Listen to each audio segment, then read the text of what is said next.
कृष्णावेणी यात्रेतील आखाडा गाजला. घिस्सा डावावर दिग्विजय जाधवचा दणदणीत विजय. टिटवीच्या शिवशंभो कुस्ती संकुलचा पैलवान दिग्विजय जाधव यानं कोल्हापूरच्या गंगावेस तालीमचा पैलवान सतपाल नागटिळक याला अचूक घिस्सा डावावर चितपट करत कृष्णावेणी यात्रेनिमित्त आयोजित प्रथम क्रमांकाची कुस्ती जिंकली. अखेरच्या क्षणी लावलेल्या या निर्णायक डावामुळे मैदानात टाळ्यांचा कडकडाट झाला आणि कुस्तीप्रेमींनी जल्लोषात प्रतिसाद दिला. कृष्णावेणी यात्रेनिमित्त तबक उद्यान इथं भव्य कुस्ती स्पर्धांचं आयोजन करण्यात आले होते. यावेळी माजी नगराध्यक्ष रामचंद्र डांगे, उपनगराध्यक्ष दीपक गायकवाड, नगरसेवक जवाहर पाटील, वैभव उगळे, जय कडाळे, अक्षय आलासे आदी प्रमुख उपस्थित होते. अंतिम लढतीत सुरुवातीपासून दोन्ही मल्लांनी आक्रमक खेळ मांडला.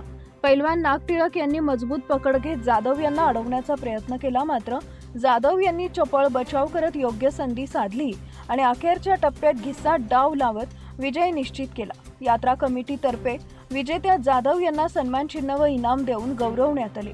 द्वितीय क्रमांकासाठी शाहू तालीम, कोल्हापूरचा पैलवान मोहन पाटील आणि हंडे पाटील तालीम, सांगलीचा पैलवान करण हरियाणावाला यांच्यात चुरशीची लढत झाली. गुणांवर झालेल्या या सामन्यात पाटील यांनी आघाडी राखत विजय मिळवला. तृतीय क्रमांकासाठी झालेल्या कुस्तीत हंडे पाटील तालीम, सांगलीचा पैलवान विशाल शेळके आणि वसंतदादा कुस्ती केंद्र, सांगलीचा पैलवान उदय लोंढे आमने सामने आले. मात्र शेळके जखमी झाल्यानं त्यांनी माघार घेतली आणि लोंढे यांना विजयी घोषित करण्यात आले. सुमारे 275 लहान मोठ्या पैलवानांनी सहभाग घेतल्यानं मैदानात कुस्तीचा थरार रंगला होता. कुस्तीचे पंच म्हणून नारायण आवळे, रमेश कुंभार, रमेश घेवडे, चंद्रकांत कदम, रंगराव कडाळे, बापूसाहेब कुंभार, अमोल खंबाळे, शिवाजी गायकवाड, अमर पाटील यांनी जबाबदारी पार पाडली. कुस्तीचं समालोचन पैलवान ईश्वरी पाटील यांनी केले.